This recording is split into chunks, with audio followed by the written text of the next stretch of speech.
Dear students, Math Class 9, Worksheet number 35, Experimental Probability. Experimental probability में आपको बहुत सारे एग्जांपल्स आपकी लाइफ से रिलेटेड, आपकी जनरल लाइफ में जो यूज होते हैं, उन क्वेश्चनों को बेस्ड हम जनरली जो एक्सपेरिमेंट हम करते हैं या जो हमारे पास जनरल लाइफ में यूज होते हैं, उन सबको हम यहाँ पर एक्सपेरिमेंटल प्रोबेबिलिटी में कंसिडर करते हैं। तो यहाँ एक क्वेश्चन आपकी एनसीईआरटी की बुक की तरह एक एग्जाम क्वेश्चन दिया है, एग्जाम्पल की फॉर्म में दिया है। उसको समझने के लिए हमारे पास कुछ इन्फॉर्मेशन जो दी गई है उनको हम डिस्कस करते हैं। And the organization select 2400 families at random and the surveys them to the determine a relationship between the income level and the number of the vehicles in a family. The information gathered in a list of the table below. Suppose a family is choose find the probability that family choose is. अब हमारे पास इसमें 5 question दिए गए हैं। Earning for ₹10,000 to 13,000 per month as owning exactly 2 vehicles. Second, earning 16,000 or more per month and earning exactly 1 vehicles, and earning less than to 7,000 per month and does not own any vehicles. Next question, earning ₹13,000 to 16,000 per month and own more than 2 vehicles, and last में owning not more than 1 vehicles. तो यहाँ आपके पास जो tables है उसको देख करके आप कैलकुलेशन कर सकते हैं कि किस फैमिली में कितनी अर्निंग है और उनके पास कितने व्हीकल्स हैं, ये आप देख सकते हैं। इसको सोल्यूशन करने के लिए जनरली आपके पास इंफॉर्मेशन जो भी गिवन है उनको कलेक्ट करेंगे, उनको मार्क करेंगे। इसमें क्या है कि फर्स्ट केस के लिए कहा गया है कि if we name the event of the selection a family with earning ₹10,000 to 13,000 per month and owning exactly 2 vehicles as E1, then E1 is selection of family with the earning ₹10,000 to 13,000 per month and owning exactly 2 vehicles. Observing that the table carefully, the number of families satisfied even E1 is 29. आपने देखा table में कि जिस family की earning 10,000 से 13,000 के बीच में है उसके पास 2 व्हीकल वाले जो फैमिलीज़ हैं वो 29 है। अब यहाँ पर प्रोबेबिलिटी ऑफ इवेंट्स यदि आप कंसिडर करते हैं तो उसमें एक फॉर्मूला यूज करेंगे, number of the families satisfy the event E2। ये मीन्स 2 व्हीकल वाली फैमिलीज़ कितनी हैं और टोटल फैमिलीज़ कितनी थी। तो 2 व्हीकल्स वाली फैमिलीज़ 29 और टोटल फैमिलीज़ 2400 हैं। तो आपके पास फर्स्ट क्वेश्चन का आंसर आएगा। Second, similarly E2 selected at of a family earning 16,000 और more per month and earning exactly 1 vehicles cases. जिस ऐसे फैमिलीज जिनमें 16,000 से अधिक तो अर्निंग है लेकिन 1 व्हीकल है ओनली, वो कितनी फैमिलीज हैं उसमें आप देख रहे हैं 579 है। तो यहाँ पर प्रोबेबिलिटी ऑफ E2 हो जाएगा 579 डिवाइडेड बाई 2400। सिंपलेस्ट फॉर्म में कन्वर्ट कर देंगे, आंसर आएगा। देन E3 के लिए आप selection of the families owning the less than to ₹7,000 per month and less does not own any vehicles. तो ऐसी फैमिली जिनके पास कोई भी व्हीकल नहीं है और अर्निंग उनकी 7,000 से कम है, वो 10 फैमिलीज थी। तो probability of the which families have income is less than 7,000 and no vehicles, so 10 upon 2,400. Next, D parts E4, selection of the families earning the 13,000 to 16,000 per month and owning more than 2 vehicles, show PE4 is 25 upon 2,400 rupees families. Same E5 के लिए selection of the families earning not more than 1 vehicle, जिनके पास एक से अधिक vehicle नहीं है उनका selection करना है। तो आपके पास 0 व्हीकल वाले और 1 व्हीकल वाले सभी फैमिलीज को आपको ऐड करना पड़ेगा और उनका रिजल्ट आता है 2062। Then probability of E5 means 2062 divide by 2400 को आप सिंपल फॉर्म में कर देंगे। नेक्स्ट जो एग्जाम्पल है उसमें क्या है, from each of the 5 bags of the seats 50 seeds were the randomly selected from the germination.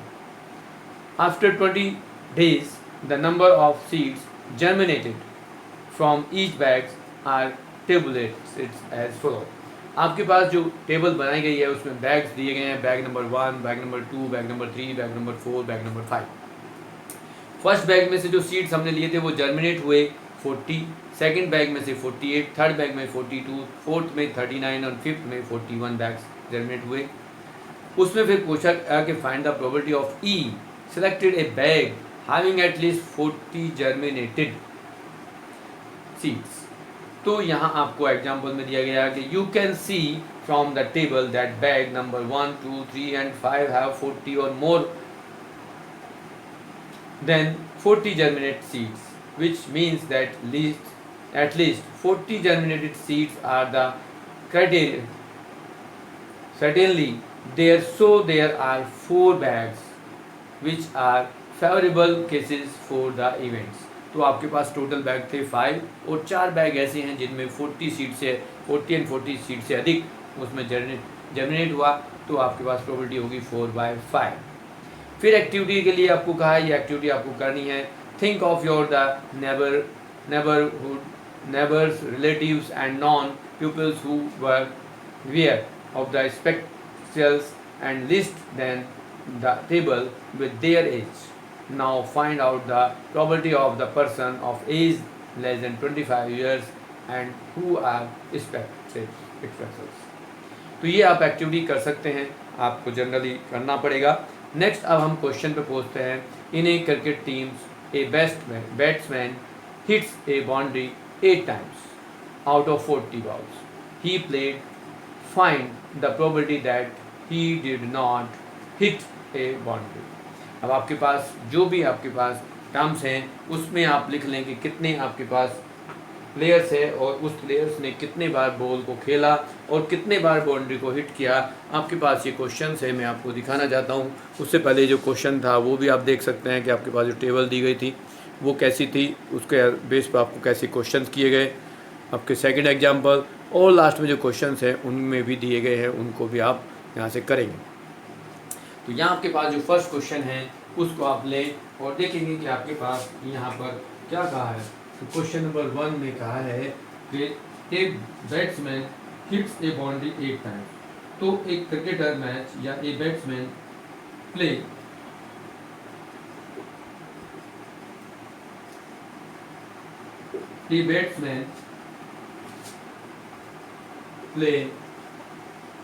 Ball equal to 40 times।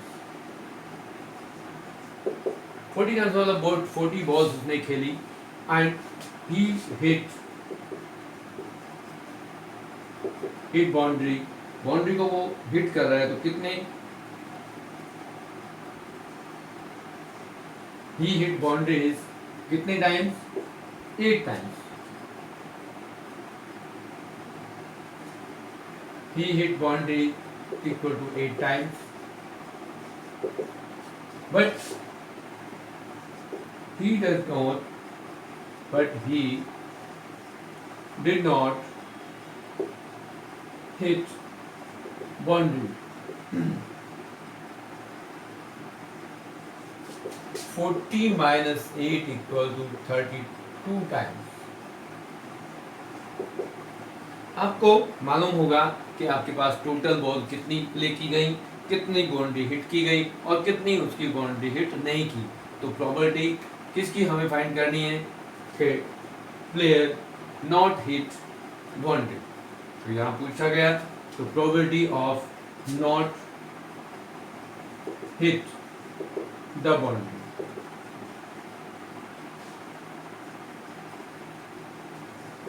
equal to number of not hit boundary is 32 divided by 40 equal to 84085 means 4/5 is answer। फिर question number second में आपको पूछा गया कि if from the table given that example number 2 find the probability of the selection bag having the number of germinated seeds is more than 40। तो यहाँ आपको probability निकालनी है, टेबल आपके पास ऑलरेडी है। तो probability of seeds germinated more than probability of seeds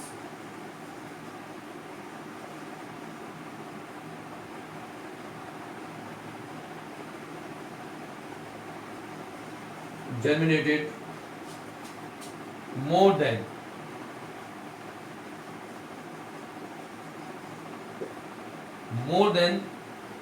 40, तो मोर than 40 में आपके पास जो टेबल है वो आप 40 को कंसिडर नहीं करेंगे, तो आपके पास मोर देन 40 में 48, 42 एंड 41 आ रहे हैं, और ये बैग की संख्या थी 2, 3 एंड 5, तो we have this 3 bag have the more than 40 seeds germinated out of 5, तो आंसर हो गया 3/5। एंड सेकंड पार्ट यदि आप लेंगे तो सेकंड पार्ट में क्या है, the seeds find the probability of the seed germinated 949, तो यहाँ लिख दें आप सीड्स जर्मिनेटेड 49। अब यहाँ पर 49 के लिए आप देखेंगे कि 49 तो किसी बैग में जर्मिनेट ही नहीं हुए थे, अब नहीं हुए तो वो वैल्यू है 0, किसी बैग में नहीं है, और ये आंसर हुआ 0.5 मीन्स 0। इस टाइप से आपके पास क्वेश्चन नंबर सेकंड के जो दोनों पार्ट्स हैं उसको समझ लें एक बार, जिसमें कि हम मोर देन 40 सीड्स जर्मिनेट हुए, तो आपके 40 के लिए आपके पास 48, 42 एंड 41 हुए, जो 40 से अधिक हैं वो 3 बैग्स थे, और जिसमें 49 की पूछा गया, 49 वाला कोई ऐसा बैग नहीं जिसमें 49 सीड्स जर्मिनेट हुए हों, तो उसकी प्रोबेबिलिटी 0 होगी, 0.5 = 0।